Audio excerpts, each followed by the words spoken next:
দেখে সেইভাবে হিয়া উচ্চারণ হিয়া কি দেখে কি বাসে সে জন্ম হয়ে তাকে দেখে যাকে আর দেখে তাকে দেখে সেই লোক কিনা তাকে দেখে সেই লোক তাকে দেখে সেই লোককে পরীক্ষা করতেন বলে নাম পড়েছে যাকে দেখতো তাকে পরীক্ষা করত সেই গর্ভে কিন্তু যাকে দিয়েছিল সেই পরীক্ষিত নাম হবে সেই অভ্যাসকে দাঁড়িয়ে যে মনটি কহতে শপথি নাই গুণের সাগর কিবা চমৎকার করিতে বিরামতি তো সেই অভ্যাসকে সকলকে দেখতেন পরীক্ষা করতেন সেই কিনা সেই কিনা এই যে তার প্রকৃতি তার জন্যে তার কাছে সুখদেবকে পাঠিয়ে দিলেন মানে ভগবান সুখদেবের মধ্যে আছে সুখদেব কে নিমন্ত্রণ করে সুখদেবকে কে জানাল যে 7 দিন পরীক্ষিত মহারাজ ঘুরতে ঘুরতে এলেন ঠিক উনি এলেন না নিয়ে এলেন কে কৃষ্ণই নিয়ে এলেন সেই তো নাহলে কি করে সুখদেব জানতেনই না তো কি করে জানতেন ছেলেরা ইট মারছে মেয়েরা ইট মারছে উল্লঙ্গ উল্লঙ্গ ঠিক ঘুরে ঘুরে ঘুরে ঘুরে ঠিক সুখদেব সহজে আর ঋষিও মানে একদম সব মালিক একজন সব আর ঋষিরাও গুরুমাজ আগে থেকে হাজির হয়ে আছেন আসবেন জীবের যেমন ভাব থাকবে ভাবগ্রাহী জনার্দ ভাবগ্রাহী ভগবান তিনি ঠিক ভাব অনুযায়ী কাজ করবেন অব্যাহত একটি স্থানেতে স্থিতি গোদোহন কাল যে কাল গোদোহন কাল পর্যন্ত থাকে মাত্র আর গৃহস্থ থাকে না যদি ভিক্ষায় দেয় সে কি করে এখানে এসে 7 দিন বসে থাকবে অসম্ভব কিন্তু তা হবে কি করে হবে ওই যে পরীক্ষিত মহারাজের মতি তাতে হ্যালো যে যদ্যপি স্বভাব তথাপি রাজার গুণেতে মহে সন্ততিরা ঋষি একাশনে বসি আনন্দ মগনে হিয়া সেই শ্রী ভাগবত লিপেতে সহিত অধ্যায় আস্বাদনে বন্ধু পেয়া রাজা মহামতি এই রসে মাতি ক্ষুধা তৃষ্ণা নাহি বাধে প্রেমানন্দামৃত অন্তরে বুঝিত কি কহিব দ্বন্দ্ববাদে কর্মী জ্ঞানী তপি চারিদিকে ব্যাপী ভক্তি ধর্ম নাহি বুঝে তাহারি পবরে বুঝিয়া অন্তরে তা স্বভাবে যাব কাজে না বুঝিলাম হেন করি ভান প্রশ্ন করে পুনঃ পুনঃ পুনঃ সে কোসাই ব্যক্ত করি তাই কহে বুঝে অন্যজন বলছেন যে সপ্তদিবান সে একাশনে মিশে আনন্দ মগ্নে হিয়া শ্রী ভাগবত নিবেদ সহিত আসনে বন্ধু পাইয়া 7 দিন খাই জলও খাই কি আশ্চর্য সারাদিন সারা রাত শুনছে আর সুখদেব মুনিও সারাদিন সারা রাত বলি যাচ্ছে তার খাদ্য নেই জল নেই কেউ খায় না সেও ঘুমায় না এই যে ব্যাপারটা অমনি আপনি কি সুখদেবকে নিয়ে এসেছেন এইরকম তাদের তার ইয়ে ছিল সুখদেব পরীক্ষিত মহারাজ সেই জন্য তাকে নিয়ে এসেছেন ভগবান মায়া হয়ে আছেন না বুঝলাম হেন তার ভান প্রশ্ন করে আমাদের জন্য জগতের জন্য জগৎ জান তিনি যেন জানেন না আর যে ভগবানের যে যার হৃদয় ভগবানের যার প্রীতি রয়েছে ভগবান তার হৃদয়ে সব বললেন সব জানতে পারছে তাই জানবার প্রশ্ন কিন্তু বারবার প্রশ্ন করছে আমি কী হবে এটা কী হবে সুখদেব মুনি বলছেন জগতের লোক শুনবে সেই জন্য জগতের জন্য তা করছে অর্জুন সব জানে কিন্তু বোকার মতো প্রশ্ন করছে অর্জুনের কি দরকার ছিল কেন জগতের লোক জানবে রাজা পরীক্ষিত জগত হিত করিলেন না সে যাহার আদরে সুকুমুনি করে ভাগবত পরকাশে, তাহার চরিতে কে পারে কহিতে, তাহি মুই ছায়ামতি টিকার আভাস নিপগুণ যশ, কহি যে কিঞ্চিত রীতি। তাহার চরণে যদ্যপি কথনে কোন স্বীকৃতির ফলে, ভক্তি উপাজয় তবে সে জুয়ায় বর্ণিতে গুণ সংকুলে।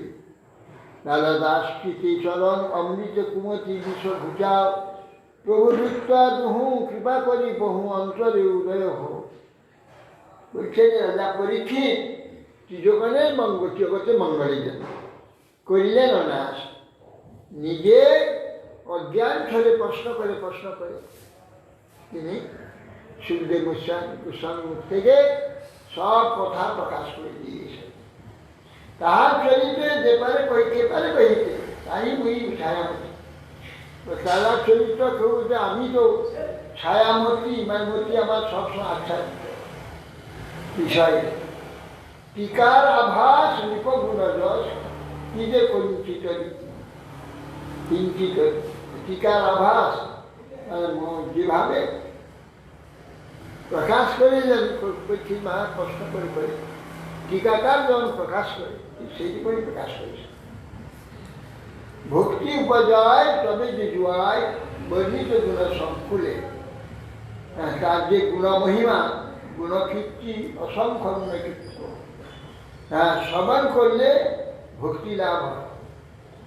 লাল দাস চিতে চরণ অমৃতে কুমতি বিষঘুচা, চরণামৃতে ভগবানের চরণে ভক্ত চরণামৃত কুমতির বিষয় ঘুষিয়ে দাও।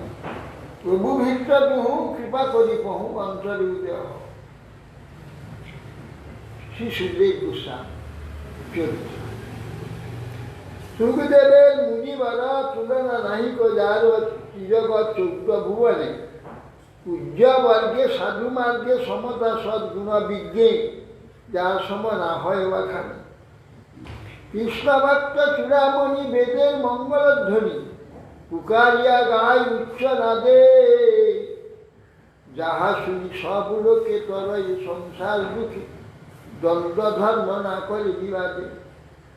যার নাম গুণরস পরম কৌতুক রস, যারে বেদ্য সেই জানে সাদ, ভুবন মঙ্গল ধ্বনি পরমানন্দ স্থায়িনী, ইতর রসের করে বাস। সুখদেব মুনিবার তুলনা নাই যার, ত্রিজগণ 14 ভুবন। পূজ্যবর্গ সাধুমার্গে সমতা সগুণ বিজ্ঞে, যার সময় না হয় বাখা। পূজ্যবর্গ এবং সাধুমার্গে যে পূজ্যবর্গের ব্যক্তিগণের সদ্গুণ এবং বিজ্ঞতা সমতা, যার সমান আর ব্যাখ্যা করা যাবে না। কৃষ্ণভক্ত চূড়ামণি বেদের মঙ্গলধ্বনি পুকারিয়া গায় উচ্চ। কৃষ্ণভক্ত চূড়ামণি সুখদেব গোস্বামী পইলেই বেদ বেদান্তের মঙ্গল শব্দ কল্যাণ শব্দ যেখানে আছে, যার ব্যাখ্যা করার মতো অন্য লোক করে নেয়, তিনি সেইটা গায় উচ্চ নামে। যা শুনি সব লোকে চলে সংসার, যা শুনলে সংসার দুঃখ থেকে উদ্ধার। দ্বন্দ্ব ধর্ম না করে বিবাদ। দ্বন্দ্ব ধর্ম যেটা প্রশ্ন উত্তর সংশয় ইত্যাদি আর করবার দরকার নেই। যার নাম গুণ যশ পরম কৌতুক রস, যারে বেদ্য সেই জানে। যার নাম যশ গুণ সেই ভগবানের পরম কৌতুক রস, যে জানে সেই সে তার আশ্বাস দেয়। ভুবন মঙ্গল ধ্বনি পরমানন্দ বিস্তারিণী, ইতর রসের করে। ভুবন মঙ্গলে সেই যে ভাগবতী কথা, ভুবন মঙ্গল কথা, পরম আনন্দ বিস্তারিণী, পরানন্দ বিস্তারিণী, সর্বশ্রেষ্ঠ আনন্দ বিস্তারিণী। ইতর রসেতে করবে। ইতর রস জগৎ রস, জগৎ রসে একটা বাধার সৃষ্টি, সেখানে পাবে। জগৎ রসই থাকে, একটা পাবে না।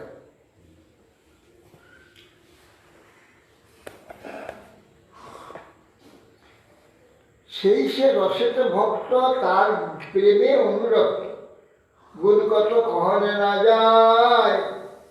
কৃষ্ণপাদ পদ্মমধু মন ভীষ্মত্ত ভৃঙ্গলুব্ধ, দিবানিশি তাহাকে চড়াই।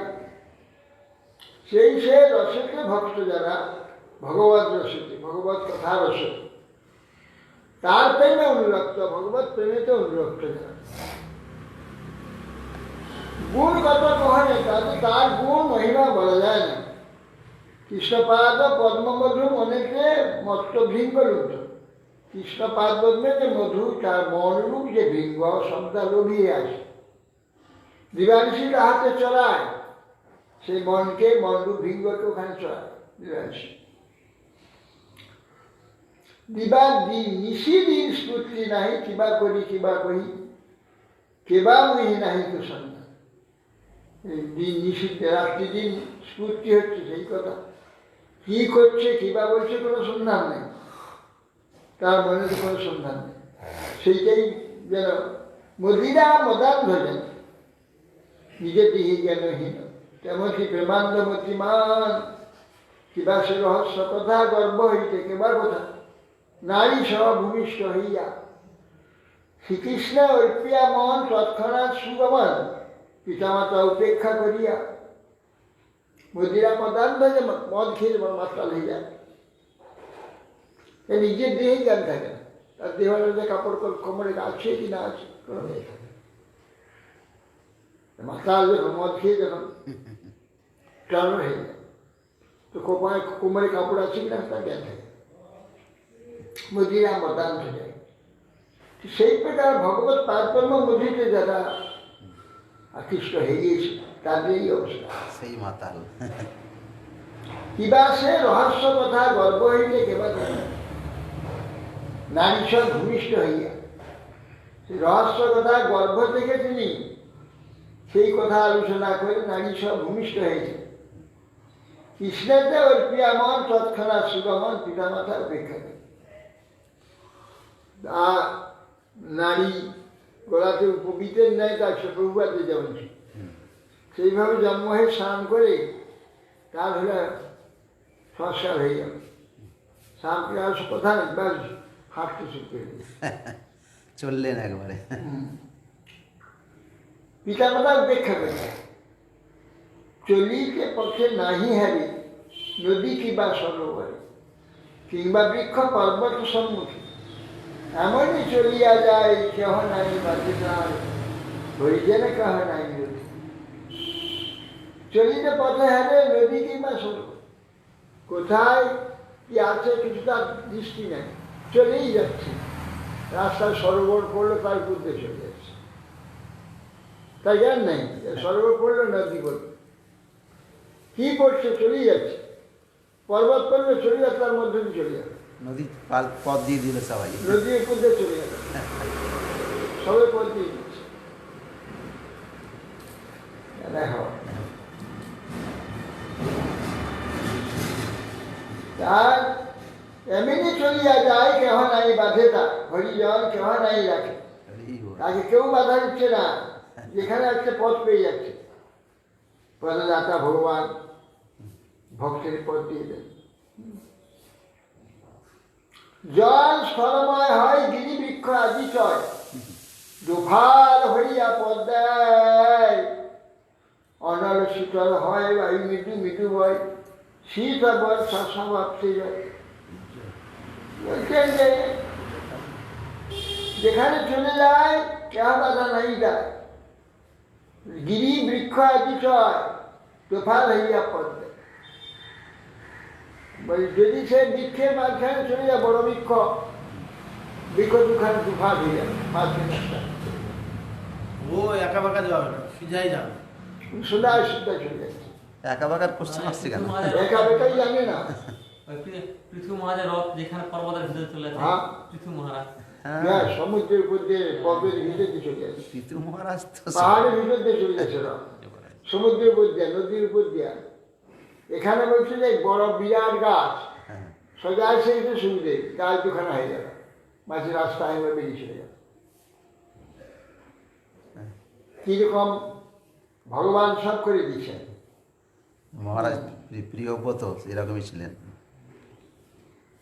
আরে এই গাছ গাছ থাকবে, তার মধ্যে দিয়ে চলে যায় না। চিন্ময় চেতন শরীর, বাধা কোথায় হবে না, একটা ভিতর চলবে। বাধা দেবে কি করে? বাধা আমাদের যারা জড়দর্শী, ভেদদর্শী। তা ভেদও নাই, জড় দর্শনও নেই, এসব কোনো দর্শন নেই। এই জগতের ভেদ দর্শন নেই। চলে আছে, গাছ পড়ছে, গাছে মাছ দিয়ে চলে গেল।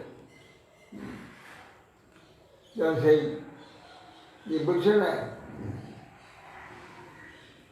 বলছে আশ্রম হাত বলছে যে ছোটবেলা দেখছি জেঠাকে আনতে আসছে, রথ আসছে ঘরে, চালের উপর দিয়ে রথটা ঘরে ঢুকে গেল। দেখছে, তারপরে হাত পাতলো, কি কথা বললো, যে মরেছে, সে উঠে রথে উঠে বসলো, রথটা চালের মধ্যে দিয়ে বেরিয়ে চলে এলো আকাশে।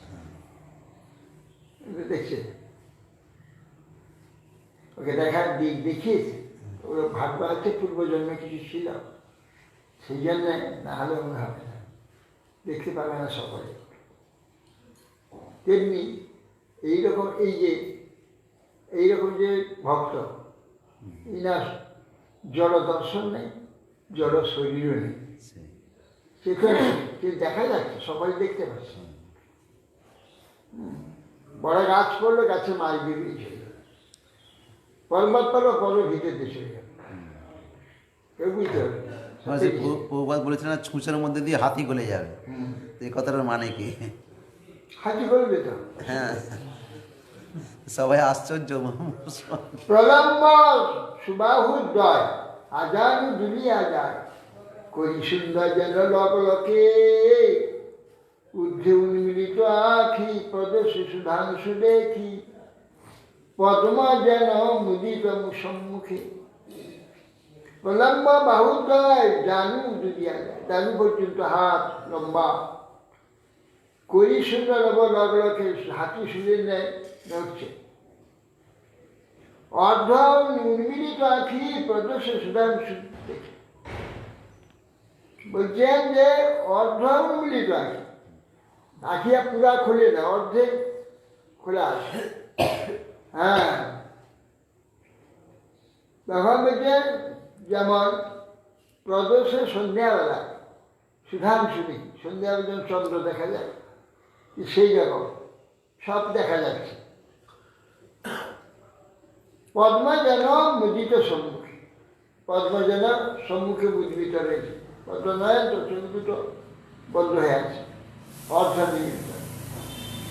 দর্শন চমৎকার, গুণের ন্যায় পার, রূপে গুণে অতুল সংসার, শ্রীহতে এক ধন্য, এক শ্রেষ্ঠ, এক মান্য, পূজায় পূজ্যতম তমোত্তরে, পূজ্যতম তমোত্তরে।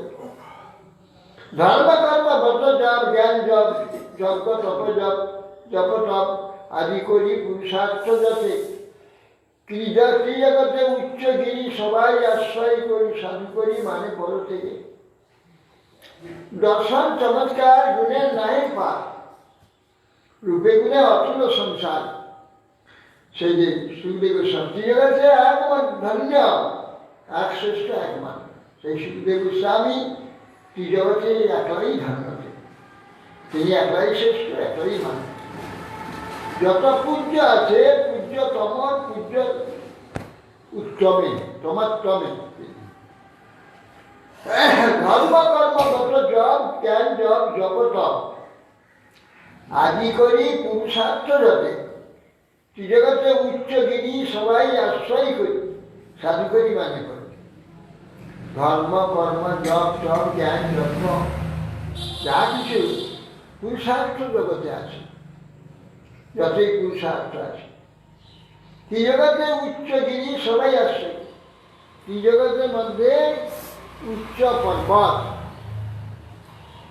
পর্বত যেন সকলে আশ্রয় করে, তার কোলেতে অর্থাৎ গুহাতে, ঝড় বৃষ্টি দুর্গম যা হোক সবকে আশ্রয় দিয়েছে, সেইরকম তিনি সকলকে আশ্রয় দিয়েছে, উচ্চগিরির নেই।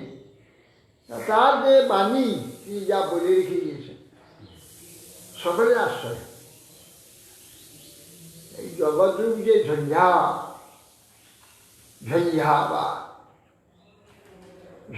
মানে ভয়ানক যে ঘূর্ণিঝড়, সংসার রূপ ঘূর্ণি, সংসার তো সবাই ঘূর্ণিঝড়ে ঘুরছে, সেই ঘূর্ণিঝড় থেকে উচ্চগিরি রূপে সবাইকে আশ্রয় দিয়েছে। আপন সেবকগণে সত্য নহে ফল দেয়, বিনা দেবী সকলই অগ্রাহ্য।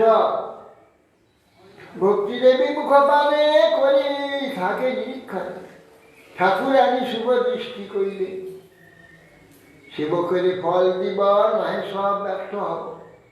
গীত উপনিষদে ইহা বলে, অতএব হরি ভক্তি বিনা মিশ্র নহে সত্য, কোন সাধনের ফলদানে। আপনে স্বতন্ত্র হেন সর্বফলে শক্তিমান, চিরঘন স্বরূপ বেদে বলে ভনে। বলছেন যে হরিভক্তি মহারানী তার দাসীবাদী সেই উচ্চকরি লোকে আর্য। বলছে হরিভক্ত যে মহারানী তিনি তার দাস দাসী চিন্তা করে মেনে নিয়ে সেই উচ্চগিরি লোকে আর্য, সোজা সেই উচ্চগিরিকে আশ্রয় করিল। আপন সেবক মানে সত্য নহে ফল দেন, বিনা দেবী সকলই অগ্রাহ্য। আপন সেবকগণে ভগবান নিজের সেবকগণকে ফল দিতে পারে না যদি ওই তিনি কৃপা না করে। তার সেবা করলে কি হবে? ফল দিতে পারবে না ভক্তি বিনা। ভক্তিদেবের কৃপা চাই। হ্যাঁ, ভক্তি মুখ নিরীক্ষক কর্মযোগ জ্ঞান। ভক্তি করে না, ভক্তি দিকে চেয়ে আছে কে? কর্মযোগ জ্ঞান। ভক্তি মুখ, ভক্তি দিকে মুখ করে আছে। নিরীক্ষক বিশেষভাবে দেখছে। এ যদি যুক্ত না হয় কর্মফল দিতে পারবে না। কর্ম যদি করে যত্ন করে না করে ফল দেয়। এই যে রান্না যা করে তরকারি করে যত্ন করে যদি তরকারি করে তরকারি সুন্দর স্বাদ হয়। আর করলে করে লেগে দিল তুমি জল দিয়ে দিলাম, সিদ্ধ করে দিলে নুন দিয়ে দিলাম, সে স্বাদ পাবে কি? ভক্তি করে করতে, যা কিছু ভক্তি করে, ভক্তি করে সব কাজ করলেই ফল দেবে। আর ভক্তিহীন কাজে কিছু ভরা কিছু ভরা। এ ভক্তি মুখ কর্ম যোগ জ্ঞান যা কিছু আছে ভক্তি দিকে তাকিয়েছে। ভক্তি যুক্ত হলে সব ফল দেবে। ভক্তিযুক্ত কোনো কাজ করে সুন্দর হবে। আর কেবলমাত্র হেলা ফেলা করে দিল কোনো সুন্দর হবে না, ভালো হবে না। ভক্তিগুলো করছে, ভক্তি এই জন্য এখানে বলছে।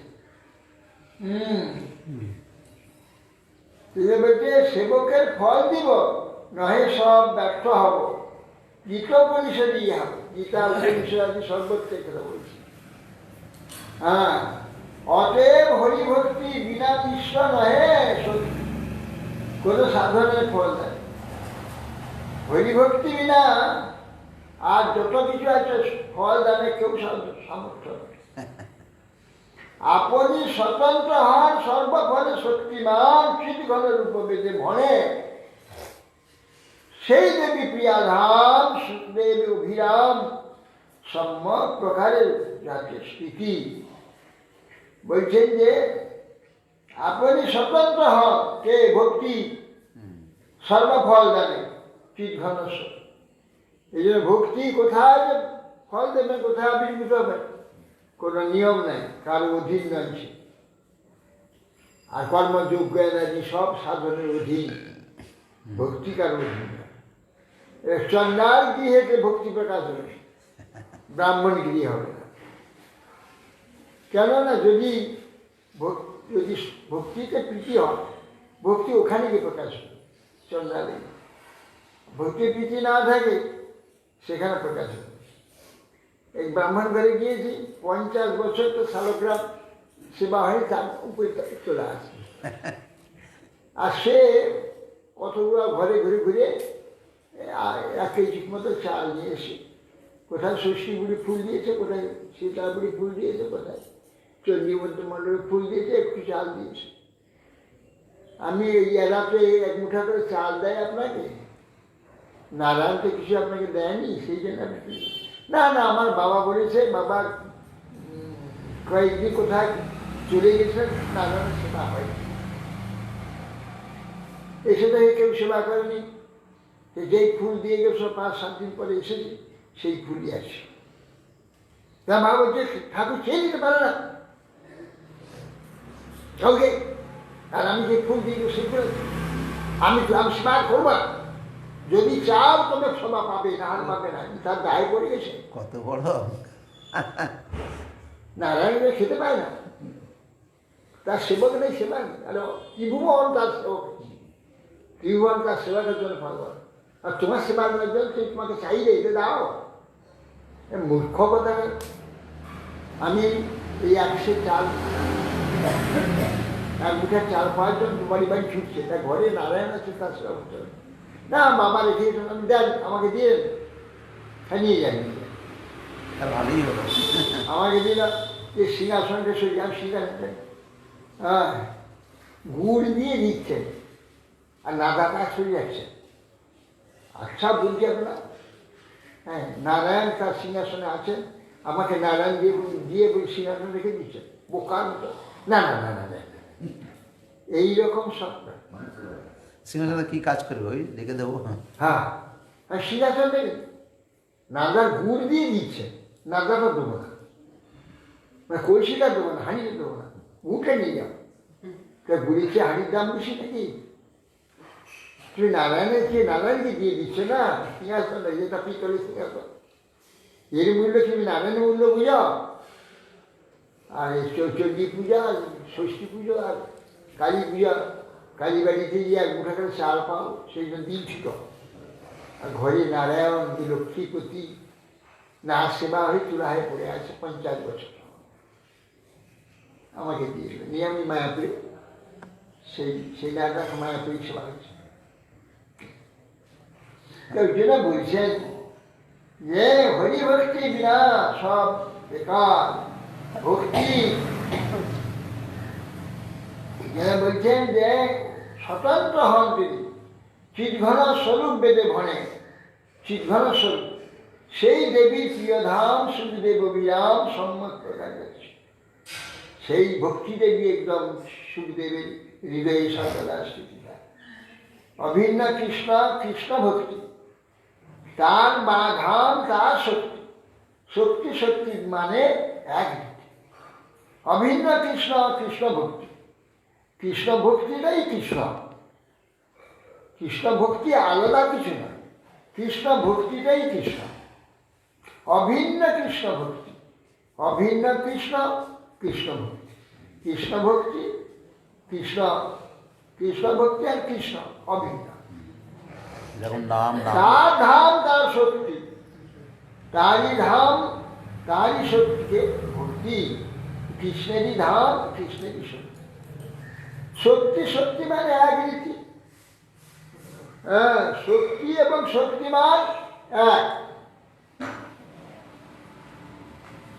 অতএব ভক্ত ভক্তি কৃষ্ণের স্বরূপ শক্তি, শক্তি শক্তি মানে কি হবে? অতএব ভক্ত এবং ভক্তি কৃষ্ণের স্বরূপ শক্তি, ভক্ত এবং ভক্তি এই 2 কৃষ্ণের স্বরূপ শক্তি।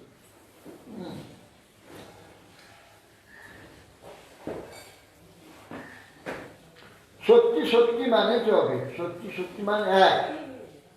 যেহেতু কৃষ্ণ ভক্ত ভক্তি যাতে অনুরক্ত, সেই কৃষ্ণ বিশেষে সুখদেব, সুখদেব গোস্বামী, সুখদেব গোস্বামী যেহেতু কৃষ্ণ ভক্ত, ভক্তি যাতে অনুরক্ত, ভক্তি তাকে সবসময় তার পিছনে পিছনে ঘুরছে, সেই কৃষ্ণ বিশেষে সুখদেব।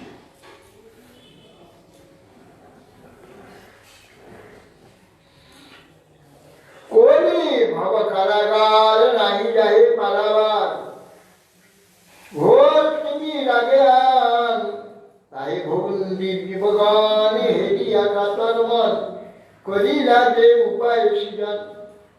শ্রীমদ ভাগবত শাস্ত্র কলি জয় মহাস্ত্র প্রকাশিলা সদয় হই সদয় হৃদয় তাই সে আশ্রয় করি সিন্ধু মধ্যে যেন তৈরি পাইয়া উত্তরে দুঃখ চয়।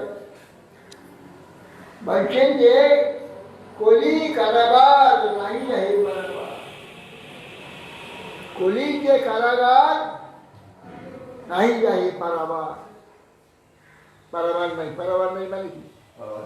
কুল কিনারা শূন্য, হ্যাঁ, কুল কিনারা শূন্য। কলি হচ্ছে এই প্রকার। কলি যে দোষ সমুদ্র, তাতে পার আবার নেই। পার মানে উপাসে, আবার মানে পাশে।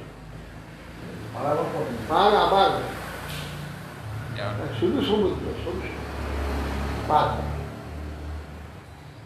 ঘোর তিমির অজ্ঞান, ঘোর অন্ধকার তিমিশ্বর নিজ অজ্ঞান তিমিশ্বর। তাহে বন্দি জীবগণ হেরিয়া কাচর্ম, সমস্ত জীবগণ তাকে বন্দি। তাকে উপায় তিনি স্বীকার করলেন, পার হওয়ার উপায় স্বীকার করলেন। শ্রীমদ ভাগবত শাস্ত্র কলি জয় মহাস্ত্র প্রকাশিত সদয় সদয় সেই গুরুদেব গোস্বামী কলিজয় মহাস্ত্র সৃষ্টি করেছে শ্রীমদ ভাগবত শাস্ত্র।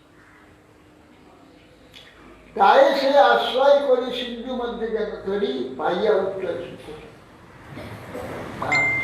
সেই ভাগবতকে আশ্রয় করে কি করে? সিন্ধু মধ্যে তৈরি যেন তৈরি। এই শ্রীমদ ভাগবত সমুদ্রের মধ্যে একটা তৈরি, ওকে আশ্রয় করো, ভবসমুদ্র পার হয়ে যাবে, কোনো চিন্তা নেই। ভবসমুদ্র পার করে দেবেন শ্রীমদ ভাগবত, সাক্ষাৎ ভবসমুদ্রের তৈরি, কলি যুগে একমাত্র ভাগবত ভগবত পাইয়া উত্তরে দুঃখ চায়। তাকে পেলেই এই যে সংসার, অসংখ্য দুঃখময় যে সংসার চলে যাবে।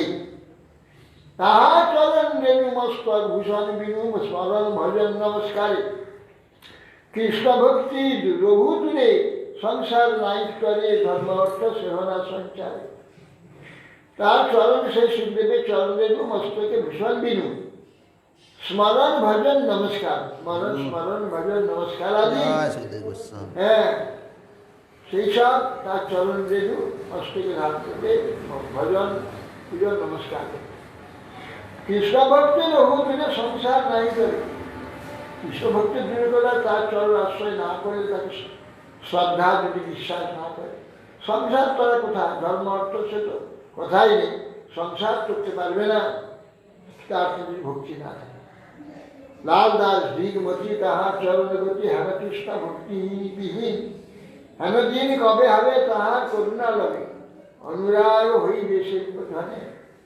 লাল দাস ধিকমতি, লাল দাস বলছি, নিজেকে বলছে আমার মতিকে ধিক, তার চরণ রতি নাই, হেন কৃষ্ণ ভক্তিহীন, সেই দিন কবে হবে তার করুণা লবে। সে সুখদেব গোস্বামী করুণা প্রাপ্ত হব, অনুরাগ হইবে সে, অনুরাগ সে কৃষ্ণ, তার ভক্তি ধনে আমার অনুরাগ হবে। জয় জয় শ্রী চৈতন্য হরি জয় নিত্যানন্দ, জয় দ্বৈত চন্দ্র জয় গৌর ভক্তবৃন্দ, জয় রূপ সনাতন ভট্ট রঘুনাথ, শিব গোপাল ভট্ট দাস রঘুনাথ। প্রহ্লাদ গুণের গুণগান পরম অদ্ভুত, যার গুণে বশীভূত প্রভু যে অচ্যুত। ওহ কি আশ্চর্য কথা, কিমা চমৎকার, যার অনুরোধে প্রভু হইল অবতার। লক্ষ্মী শিব ব্রহ্মাদি ভয়ে পলাইয়া প্রহ্লাদের অঙ্গ স্নেহে ডাকিতে লাগিলা। অগ্নি জল বিষ হাতি হইতে রক্ষা করিলা, যার সঙ্গে শিশুগণ বৈষ্ণব হইলা। পরম অদ্ভুত কথা প্রহ্লাদ চরিত্র, শ্রবণ সুখদ হয় পরম পবিত্র। কৃষ্ণার বর্ণিতে তাহা নাহিক শপথি, কিঞ্চিত কহিল মাত্র যথা বুদ্ধিমতী। রচনায় ভালো মন্দ না করিয়া বিচার, পবিত্র কথমে বলি করে অঙ্গীকার। নাভাজি বর্ণনার প্রিয়াজি টিকা, সংক্ষেপে কহিলা কিন্তু অমৃত অম্বিকা। কি কিঞ্চিত বিস্তার করিবারে চাহি, চান ধরিবারে মতি কৃষ্ণ মনহি। প্রহ্লাদের গুণ কিছু বলতে যাচ্ছে, কি আশ্চর্য কথা, চমৎকার, যার গুণে বশীভূত প্রভু অচ্যুত। যার অনুরোধে প্রভু কইল অবতার, যার জন্যে তিনি নৃসিংহ মূর্তি ধারণ করেছেন অবতার। লক্ষ্মী, শিব, ব্রহ্মা এরা সব তাকে দেখে ভয় পালি। লক্ষ্মী নিজের স্ত্রী ব্রহ্মা গিয়ে বললেন যে মা আপনি এক কাজ করুন, আপনার প্রভু বড় ক্রুদ্ধ হয়েছে, যার একটু ঠান্ডা করুন। লক্ষ্মী এগিয়ে গেল, ওরে বাবা এ তো কখনো দেখিনি বাবা, ভয় পেয়ে গেল, হলো না। লক্ষ্মীও পারলেন না। প্রহ্লাদের অঙ্গ স্নেহে কাঁদিতে লাগিলা, লক্ষ্মী শিব ব্রহ্মা আদি ভয় পালাইলা, প্রহ্লাদের অঙ্গ স্নেহে কাঁদিতে লাগিলা। হ্যাঁ, লেখন করছে যেই প্রবল প্রহ্লাদ চরণে ষষ্ঠাঙ্গে পড়লেন, সঙ্গে সঙ্গে ঠান্ডা হয়ে গেল। কোল তুলে নিয়ে মাথায় হাত দিয়ে স্নেহ করছে। ক্রোধ কোথায় চলে গেল। অগ্নি, জল, বিষ আদি হইতে রক্ষা করিলেন, যার সঙ্গে শিশুগণ বৈষ্ণব হইলেন। অগ্নিতে ফেলে দিল, কিছুই নেই। সকবা করে ঘি ফুটছে, জল তেল ফুটছে, প্রহ্লাদকে ফেলে দিল, কিছু নেই। ঠান্ডা জলে বসে তেল জল টক ফুটছে, ঠান্ডা জল। এইভাবে রক্ষা করেছেন ভগবান। হ্যাঁ, বিষ থেকে বিষ খাইয়ে দিল, কিছু এলো না। আর শিশুগণ, এই যে অসুরের শিশুগণ সব বৈষ্ণব হয়ে গেল। পরম অদ্ভুত কথা প্রহ্লাদ চরিত্র, সবার সুকথা পরম অদ্ভুত। যত শুনবেন অত ভাল লাগবে প্রহ্লাদ চরিত্র। বিশ্বাস করবি যে আমার সত্যি নাই, কিঞ্চিত বলবো যথাবুদ্ধি। রচনায় ভালো মন্দ না বিচার না করে পবিত্র বলে শুনবো, শ্রবণ করে অঙ্গীকার করবো। বলছে বলতে পারি, ভালো না পারি, যেটুকু বলছি তা ভালো করে শুনুন। প্রহ্লাদের চরিত্র তো সংক্ষেপে কহিলা, কিন্তু অমৃত অধিকার। সংক্ষেপে বললাম, কিন্তু সংক্ষেপে বললে ওটা অমৃতের অধিক। কিঞ্চিত বিস্তার করে কহিবারে চাই, চাঁদ ধরিবারে প্রতি কিছু সময় প্রতি বিশ্বাস করবার ইচ্ছা আছে, কিন্তু সে তো ক্ষমতা আমার নেই। কি যেমন চাঁদ দিয়ে হাত ধরতে যায়, কি চাঁদে ধারবে কি করে? অতএব যথাশক্তি যথা বুদ্ধিস্থিতি কহি যে পবিত্র হেতু আপন প্রকৃতি। হিরণ্যকশিপু অতি দুর্দান্ত অসুর, ভয়ে কম্পমান্বিত হয় তিরপুর। আপনার ঈশ্বর মানে ভগত চেষ্টা, ভগবত চেষ্টা। বিধুরে মারিব যে বলি করে মূঢ় চেষ্টা, বিষ্ণুরে মারিব বলি করে মূঢ় চেষ্টা। কাহার কবিতা বনিতা নাম কয়া সুশীলা, কাহার সদ্গুণু ভাগবতে বাখানিলা। কৃষ্ণ ভক্ত মধ্যে দেহ ভাগবত শ্রেষ্ঠ, সুশীলা সুধীরা সম শান্তদান্ত শিষ্ট। ইন্দ্রদেবে হারণ করিয়া লইয়া গেলা, নারদের বাক্যে দেবরাজ চমকিলা। কৃষ্ণ ভক্ত কয়া দুষে আরাধ্য স্বভাবে, তৃতীয় পরম ভাগবত ইহারি গর্ভে। তাহা শুনে দেবরাজ সংকীর্ণিত হইয়া বুঝিলা তাহার অতি ভক্তি করিয়া, নমস্কার প্রদক্ষিণ স্তুতি নতি করে পাঠাইয়া দিলা তারে আপন্ন করি। বেঁচে যাবো হইলেন বসি বলছি, দুর্দান্ত অসুখ ছিল, ভয় কম্পিয়ে তিরপুর স্বর্গমাত্র পাতাল। নিজেকে ঈশ্বর মানে, ভগবত দেষ্টা, ভগবানের মহাবিরোধী শত্রু ভগবান। বিষ্ণুকে মারিও বলি করে মরে চেষ্টা, বিষ্ণুকে মেরে ফেলবে, বিষ্ণুকে হত্যা করবে, মরে চেষ্টা। আর বিষ্ণুকে মারবার জন্য চেষ্টা করছে। একই রকম বুদ্ধি। তার বনিতা নাম কহাজু সুশীলা, তার সদ্গুণ ভাগবতী অখানি। তাই ভগবানকে রাবণ ত্রিভুবন জয় করতে করতে মহাসমুদ্রের উপর দিয়ে আসছে, পুষ্প করছে। সমুদ্রের মাঝে একটা টিলা দেখল, যেটা ছোট্ট দ্বীপ। দেখি এখানে কেউ আছে, চারটে পুষ্প নেমে গেল। দেখে একটা গর্ত রয়েছে, মানে সুরানো। রাবণ ঢুকে গেল, দেখে এক মহাপুরুষ শুয়ে রয়েছে একটা পালঙ্কে। বলছেন বিষ্ণু শুয়ে আছে। এই কে তুমি এখানে শুয়ে আছো? আমি ত্রিভুবন জয়ী রাবণ, যুদ্ধ দাও, নাহলে আমার বৈশিষ্ট্য হও, আমি তোমার অধীন হলাম। বল। তাকিয়ে তিনি হাতটা তুললেন, তুলে ফেলে ড্রাম করে রাবণ পড়ে যায়। আবার হাতটা তুললে উঠে দাঁড়ালো, আবার তুললেন, হাতটা ফেলে দেন, ড্রামটা পড়ে যায়। তখন বলছি বাবা কি কিছু ও বলছে জয় করো, আমাকে আমার যুদ্ধ করো, জয়পত্র লিখে দাও। তিনি হাতটা তুলে তুলে তো ফেলে দিলেন, ড্রামটা পড়ে যায়। অহংকারের মতো আরে ভগবান সর্বময়, তার মধ্যেও হাতটা ফেলে দিল, ড্রামকে ফেলে দিল, তার সঙ্গে যুদ্ধ করে সে বিষ্ণু থাকে। ত্রিভুবন যে দেখিয়ে দিলেন ভগবান, যে ত্রিভুবন জয় করলে কাউকে জয় করতে পারবে। ত্রিভুবন আমি, ত্রিভুবনটা আমি, তুই কাকে জয় করি সেটা দেখাবে। হাতটা ফেলে দেন, পড়ে গেল, দাঁড়ানো পড়ে গেল। ইন্দ্র যখন হরণ করে নিয়ে যাচ্ছিল কয়া ধুয়ে, কেন না হিরণ্যকশিপু সব মাংসগুলা উইতে খেয়ে নিয়েছে, হাড়টা আছে তা উই ঢিপি হয়ে গেছে, তার মধ্যে ভেসে আছে, ভিতর দিয়ে বাঁশ কৃষক সব গাছ হয়ে গেছে। কংগ্রাটা আছে তো, এই 100 বছর তপস্যা করে তার থেকে কথা 100 দিব্য বছর আবার। দিব্যা ছেড়ে না, হ্যাঁ হ্যাঁ লৌকিক 100 বছর কমবে না।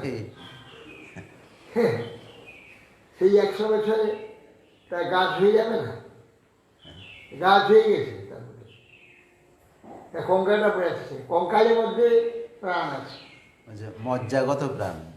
মজ্জা কোথায় প্রাণ আছে, সত্যযুগ তো মজ্জাগত প্রাণ।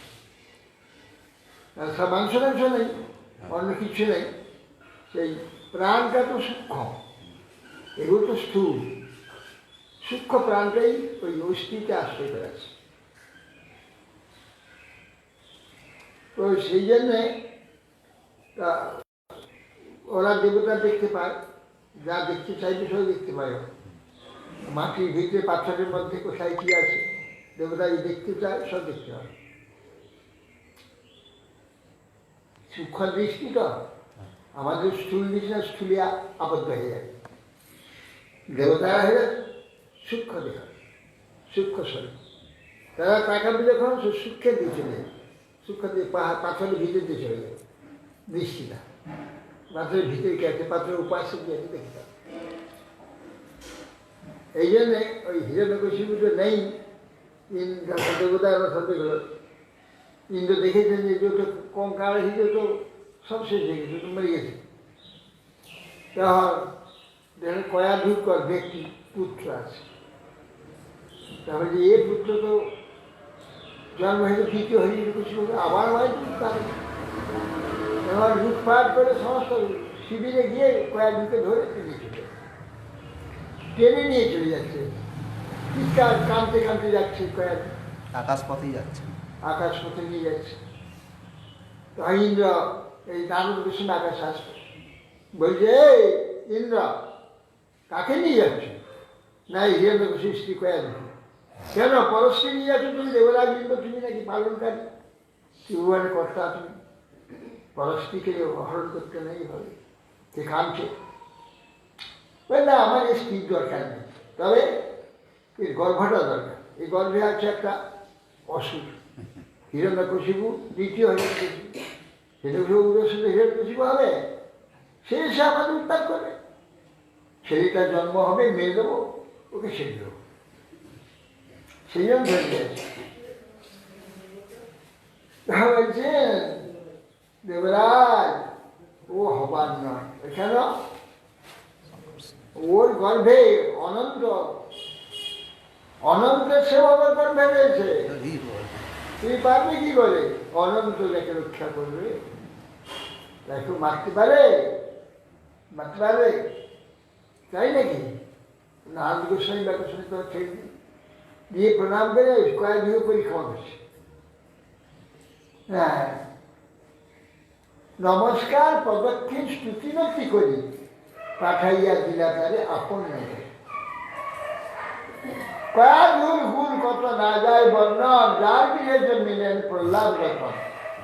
শ্রীকৃষ্ণ চরণের রতি গোপনে রাখয়, বহির্মুখ স্বামী পাচ্ছে জানে বিলাস। তেহরত্ন গর্ভাদার জঠর সাগরে, দুর্লভ অমূল্য রত্ন জন্মিলা অন্তর। প্রহ্লাদ মহানুভাব পৃথিবীর রত্ন, সেই আর্ধ যেই তারে করে পদ্মে যত্ন। কয়ালু গর্ভে প্রহ্লাদ রতন জন্ম হয়েছিল। কৃষ্ণচন্দ্রের রতি সেটা গোপনে রেখে দিয়েছিল। স্বামী বহির্মুখ অসুর দুরাশয় তাকে জানায়নি। রত্নগর্ভা তার জঠরে রত্ন জন্ম হয়েছে। কৃষ্ণ ভক্ত যদি কোনো মায়ের গর্ভে জন্ম হয়, সে রত্নগর্ভা, তার গর্ভ রত্নময়। সুন্দর। দুর্লভ অমূল্য রত্ন জন্মিলায় অন্তরে। প্রহ্লাদ মহানুভাব পৃথিবীর রত্ন, সেই আগ্রহ যেই করেছেন। প্রহ্লাদ হচ্ছে পৃথিবীর হচ্ছে রত্ন। প্রহ্লাদ সেই আগ্রহ, সেই ধনী, তাকে যে রত্ন করে। শিলা শ্রীমান নারদ গোস্বামী মহাশয় জগতের গুরু ভক্তা আদেশ দয়াময়। অন্তরে জানিয়া কয়া দূর সুমগর্ভে লীলা হেতু নরসিংহের অবতার করবে। জন্মিলা মহাদেব পুরুষ রতন, যার বাধ্য ভগবান জগৎ কারণ। জানিয়া আইলা ঋষি কয়া দূর স্থানে, ভাগবত শাস্ত্র ইষ্ট গোষ্ঠী অনুপরে। গর্বে ভিতরে সাথে শুনেন প্রহ্লাদ, আনন্দে মগন সাধু প্রেমে অবসাদ।